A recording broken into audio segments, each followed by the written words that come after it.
Craft e seu impacto na luta das mulheres no âmbito das relações internacionais? Bom, se não, até o fim desse TED Talk você vai saber. Mary foi uma grande autora iluminista que ficou conhecida como a mãe do feminismo moderno. Ela lutava pelo direito das mulheres de terem acesso à educação e uma maior notoriedade no âmbito político. Tendo ido contra inúmeros dogmas da sua época, podemos dizer que Mary foi uma mulher à frente de seu tempo, pois ela reivindicava algo que era negligenciado e esquecido pela sociedade: a consideração da mulher como uma cidadã e figura política. Nascida em 1759 em Spitalfields, Londres, Mary trabalhou como professora e como governanta, o que fez com que ela desenvolvesse um interesse na luta dos direitos das mulheres na sociedade.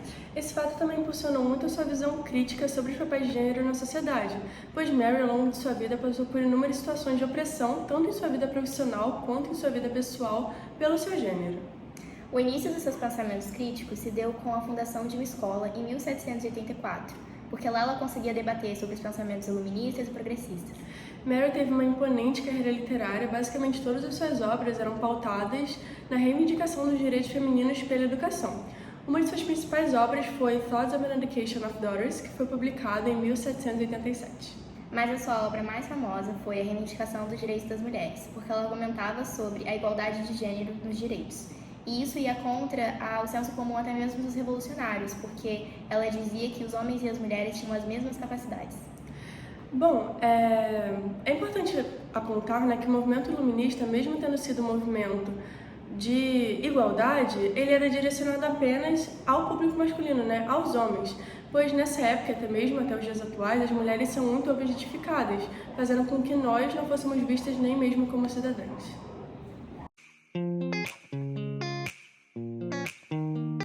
A Mary nasceu no meio de um turbilhão de acontecimentos na Europa, em meio a transformações políticas, econômicas, sociais e culturais. Ela nasceu no ápice dos pensamentos iluministas, da Revolução Industrial e da Revolução Francesa, além do modelo patriarcal que era predominante da época e ainda é nos dias de hoje. Também é importante pontuar que o movimento iluminista pregava por uma igualdade universal, mas esse conceito era muitas vezes hipócrita. Como exemplo disso, os principais contratualistas da época apoiavam a segregação entre homens e mulheres. Como, por exemplo, um dos mais imponentes contratualistas da época, que foi Jean-Jacques Rousseau, em sua obra Émile, publicada em 1762, falava que as mulheres eram predestinadas a servir aos homens e também que sua educação deveria ser apenas para se tornarem boas esposas e boas mães. Esse contratualista afirmava, por exemplo, que o espaço político deveria ser apenas ocupado por homens. Além dele, John Locke, ao falar sobre direitos de igualdade e naturais, nem mesmo cogitava as mulheres como dignas de direitos políticos. Então, que igualdade é essa que eles estão falando? Exatamente.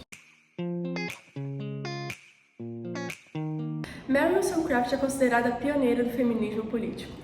As suas obras inspiraram discussões modernas sobre a democracia, a justiça e a igualdade, influenciando pensadores como Simone de Beauvoir e teóricos como John Rawls e Martha Nussbaum, que debatiam os direitos humanos e a inclusão das minorias. Sua linha de pensamento era basicamente pautada na igualdade entre os gêneros.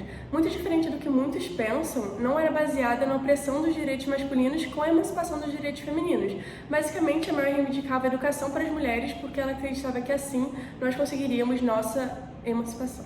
Tudo que ela queria eram os direitos políticos iguais. Exatamente. E na sua obra A Reivindicação dos Direitos das Mulheres, escrita em 1792, ela também criticava a educação superficial que era dada às mulheres, porque isso só fazia com que elas se sentissem preparadas para agradar os seus maridos e a executar os seus afazeres domésticos.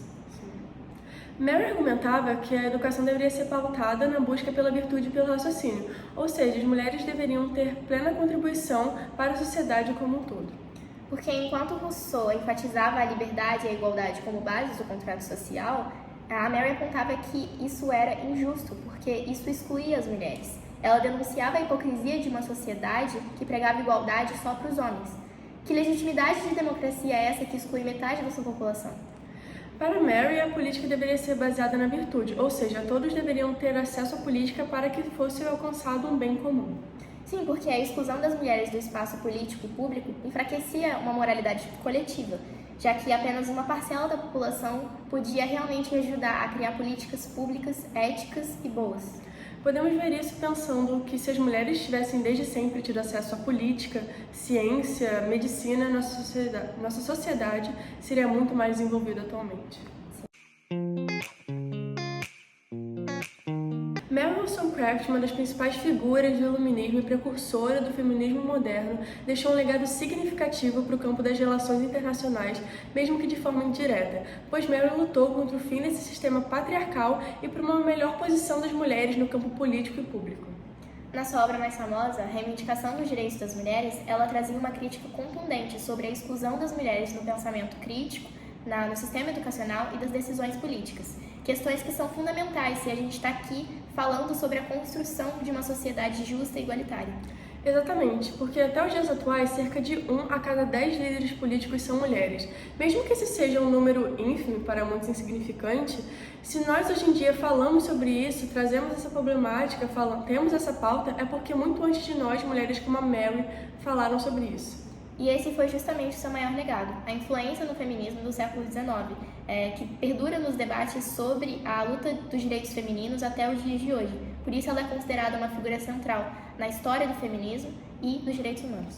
Mesmo que as obras de Mary sejam de certa forma excludentes para certos grupos de mulheres, é importante frisar que ela é um produto de seu tempo, ou seja, para sua época seus pensamentos eram sim revolucionários. E no campo das relações internacionais, ela criticou o sistema patriarcal porque era um lugar majoritariamente masculino e as decisões políticas aconteciam ali, indo contra, inclusive, ao documento da Constituição que foi redigido depois da Revolução Francesa, porque esse documento não considerava as mulheres aptas a atuarem no campo político. Como foi dito, Mary foi a pioneira da reivindicação da educação para as mulheres. E ela também falava muito, que a ida das mulheres para as universidades era imprescindível para que no futuro elas tivessem uma posição política. E isso é importante porque desde a Grécia e a Roma Antiga, voto e cidadania são coisas interligadas. Pouquíssimos homens eram dignos de votar, portanto, pouquíssimos homens eram cidadãos. Sim, então, desde o século XVIII, esse ideal de cidadania ocidental é aplicado na sociedade, com base na socialização de todos, na contribuição de todos e na igualdade. Ou seja, esse ideal ele é baseado até hoje e pautado para todos os países. Por isso, a luta dos direitos das mulheres é muito mais que uma questão individual. É um pilar fundamental para a construção de uma sociedade justa. Quando a gente elimina essas desigualdades de gênero, criamos um ambiente onde o potencial humano é explorado, independentemente de gênero, beneficiando tanto a individualidade como a coletividade. E era sobre isso que Mary lutava. Sim, ela foi a pioneira na discussão da igualdade de gênero e como isso afetaria a política do mundo inteiro, influenciando movimentos que vieram séculos depois dela, inclusive o movimento das sufragistas, que depois de muita luta conseguiram conquistar algumas coisas. Então, se hoje estamos aqui exercendo a nossa cidadania, nosso poder político, indo às universidades, fazendo esse trabalho, é porque mulheres como a Mary existiram antes de nós e já trouxeram essa pauta.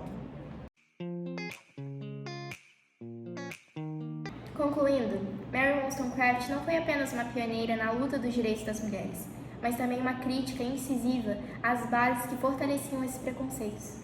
Sim, suas obras que muitas vezes iam contra a Constituição do Cidadão, que eram pautadas na liberdade e na igualdade, mas que eram excludentes e feitas apenas para um grupo específico de pessoas. E esse legado reverbera nas relações internacionais, onde as ideias de inclusão, de justiça e igualdade continuam ou deveriam continuar sendo pilares fundamentais. Wollstonecraft nos lembra que para construir um sistema político realmente igualitário, nós devemos excluir todas as formas de opressão, sendo elas de gênero, classe ou raça. Sendo assim, o seu legado perdura perante séculos e até hoje é pautado para as discussões políticas internacionais. Afinal, se as relações internacionais buscam um equilíbrio entre nações, elas deveriam refletir e garantir para que todos, independentemente de gênero, de origem ou de raça, sejam agentes plenos desse cenário global. E a Mary nos mostrou que o primeiro passo é questionar as estruturas, mesmo que isso faça com que a gente vá contra as normas da nossa época. Exatamente, porque observamos que até os dias atuais as mulheres têm pouquíssimo espaço político. E se nós somos cidadãs, por que não somos representadas em todos os lugares? Essa foi uma pauta que Mary trouxe nos tempos do iluminismo, mas que na verdade é um assunto extremamente atual.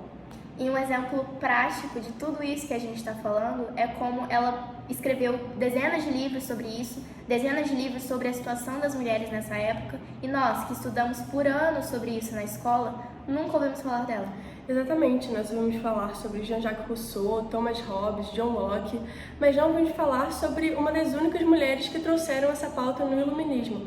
Por muitas vezes, no decorrer dos anos, os direitos das mulheres são radicalizados, vistos como algo radical e não essencial.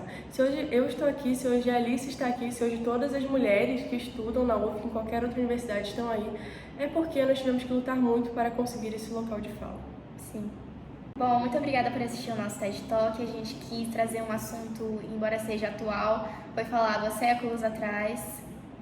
Então é isso, gente. Muito obrigada por toda a atenção. Eu espero que esse assunto não seja mais tão atual daqui a alguns anos. E é isso. Muito obrigada. Obrigada.